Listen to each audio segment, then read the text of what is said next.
అందరికీ నమస్కారం. ఈ రోజున నేను ఆర్టికల్ 3 గురించి మీకు వివరిస్తాను. తెలంగాణ ప్రత్యేక రాష్ట్రం కావాలని 1969లో ఒక పోరాటం జరిగింది. 2001వ సంవత్సరంలో మరొక పోరాటం పుట్టింది. చివరికి 2014వ తారీఖున తెలంగాణ ప్రత్యేక రాష్ట్రంగా ఆవిర్భవించింది. అంటే ఆంధ్రప్రదేశ్ కూడా ఇవాళున్న భౌతికంగా ప్రత్యేక రాష్ట్రంగా ఏర్పడింది. తెలంగాణ రాష్ట్ర సాధన అని మనం అనుకుంటున్నాం. సాధించిన వాడు కేసీఆర్ అని మనం అనుకుంటున్నాం. కానీ కాంగ్రెస్ వాళ్ళు మేము ఇస్తే కదా మీకు వచ్చేది, అడగటం ఏం గొప్ప, ఇవ్వటం కదా గొప్ప అంటారు. ఇచ్చింది మేము అంటారు.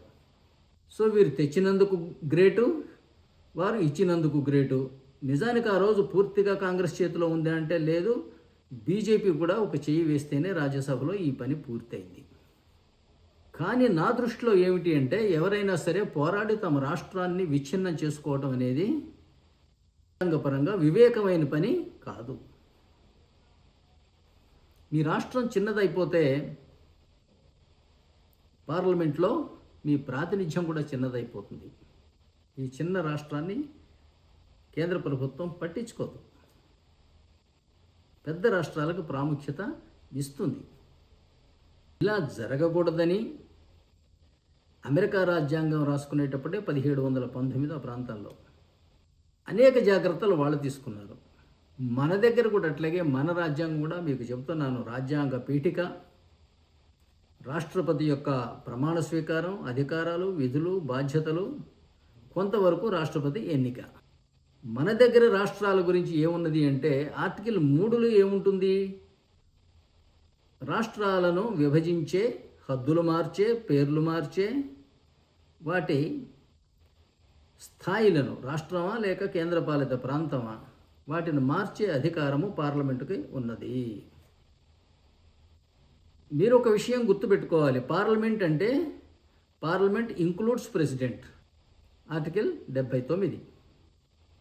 ప్రెసిడెంట్ పార్లమెంట్లో సభ్యుడు కాదు, కానీ పార్లమెంట్లో భాగం.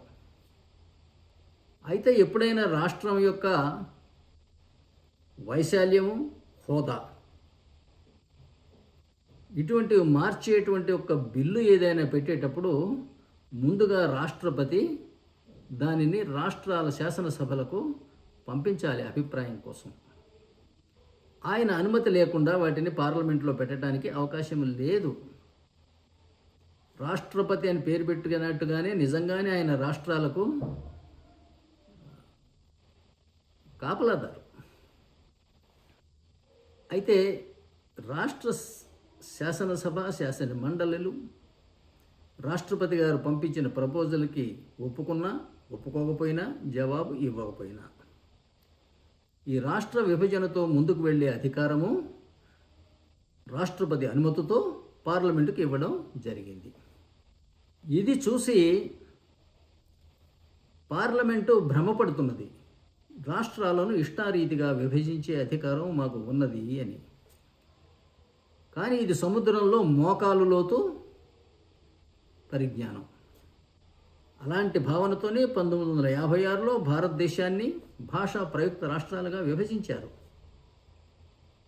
మీకు తెలుసు, ఆర్టికల్ 14, 15, 16 ప్రకారం కానివ్వండి, రాజ్యాంగ పీఠికలో ఉన్నటువంటి సమానత్వం కానివ్వండి, ప్రజలను జాతి, కుల, మత, ప్రాంత, భాష, లింగ భేదాలతోటి విభేదన చేయటానికి వీల్లేదు అని ఉంటుంది.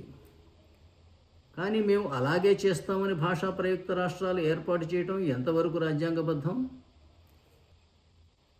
యూపీ లాంటి పెద్ద రాష్ట్రము ఉండే, ఒకప్పుడు దానికి 500 ఎమ్మెల్యేలు, ఇప్పుడు బహుశా 400 ఉన్నాయి, 80 మంది పార్లమెంటు మెంబర్లు. మరికొన్ని రాష్ట్రాలలో చూస్తే 60 మంది ఎమ్మెల్యేలు, సిక్కిం లాంటి రాష్ట్రంలో చూస్తే 32 మంది ఎమ్మెల్యేలు.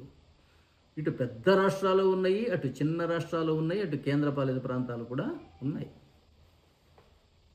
ఇవాళ మీరు యూపీ చూశారనుకోండి, ఆ రాష్ట్రంలో మెజారిటీ సాధించిన వాళ్ళు కేంద్రంలో చక్రం తిప్పి తీరుతారు. ఇది ప్రాంతీయ పార్టీ వాళ్ళు అయితే. జాతీయ పార్టీ వాళ్ళు అయితే యూపీలో మెజారిటీ వస్తే ఇంచుమించుగా ఆ పార్టీ నుంచి ఒకరు ప్రధానమంత్రి అయినట్టే లెక్క. భారతదేశ పరిపాలకుడు నిజానికి రాష్ట్రపతి. తర్వాత వీటికి సంబంధించిన విధి విధానాలు, చట్టాలు చేసేది పార్లమెంటు. అక్కడ అన్ని రాష్ట్రాలకు సమాన ప్రాతినిధ్యం ఉండాలి అన్న భావనతోటి ఆర్టికల్ 55 చెప్తుంది. రాష్ట్రపతి ఎన్నికలో ప్రతి రాష్ట్రానికి సమాన ప్రాతినిధ్యం ఉండాలి. రాష్ట్రపతి ఎన్నికలో సమాన ప్రాతినిధ్యం అంటే సమాన జనాభా అని దాని అర్థం. ఎందుకంటే రాష్ట్రపతి ఎన్నికలో ఓటేసే ఎమ్మెల్యేలు వాళ్ళ ఓటు విలువ ఎంత అంటే ఆ రాష్ట్రంలో అతని నియోజకవర్గంలో ఉన్నటువంటి జనసంఖ్యతో సమానం, ఓటర్లు కాదు. అందువల్ల భారతదేశంలో ఉన్న పసివాడి నుంచి పండు ముదుసెల వరకు రాష్ట్రపతిని ఎన్నుకున్నట్టు లెక్క. పెద్ద రాష్ట్రాలు చిన్న రాష్ట్రాలు ఉంటే కొన్నిటికి అన్యాయం జరుగుతుందన్న భావనతోటి స్పష్టంగా భారత రాజ్యాంగం ఆర్టికల్ 55, 81, 170 వాటిల్లో ఏముంటుందంటే ఆర్టికల్ 55 ప్రకారం చూస్తేనేమో ప్రతి రాష్ట్రంలోనూ వీలైనంత వరకు సమాన సంఖ్యలో జనాభా ఉండాలి అని ఉంటుంది. ఆర్టికల్ 81 చూస్తే ప్రతి పార్లమెంటు సభ్యుని విలువ కూడా అన్ని రాష్ట్రాలలోనూ వీలైనంత వరకు సమానంగా ఉండాలి. ఆర్టికల్ 170 చూస్తే ప్రతి శాసనసభ్యుని విలువ ఏ రాష్ట్రంలో ఉన్నా సరే వారు ప్రాతినిధ్యం వహిస్తున్నటువంటి ప్రజల సంఖ్య వీలైనంత వరకు సమానంగా ఉండాలి. అంటే అర్థం భారతదేశం అంతా కూడా సమాన రాష్ట్రాలుగా ఉండాలి. మీకు ఆర్టికల్ 170 ఏం చెబుతుందంటేనేమో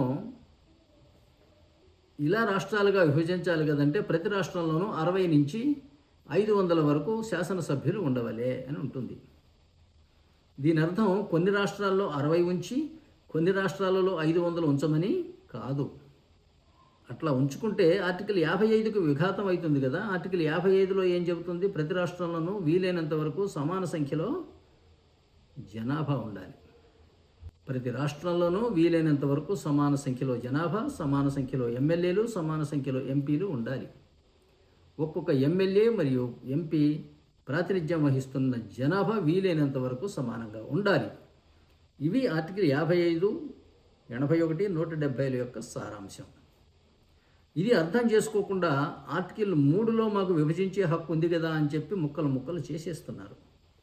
ఇది దుర్మార్గం. ఆర్టికల్ 3 అనేది విభజించే హక్కు ఉందని తెలియజేయటం మాత్రమే. కానీ ఆ విభజించే విధి విధానాలు ఎలా ఉండాలి అనేది మీరు ఆర్టికల్ 55, 81, 170 చూడాలి.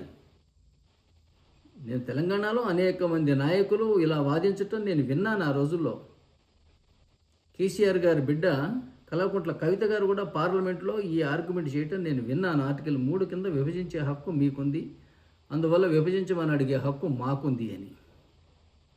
కానీ అది సరి అయినది కాదు. ఇది ఇవాళ మనం ఆర్టికల్ 3 గురించి చర్చించుకున్నాం. మరుసటి వీడియోలో మీకు ఆర్టికల్ 4 గురించి చర్చిస్తాను.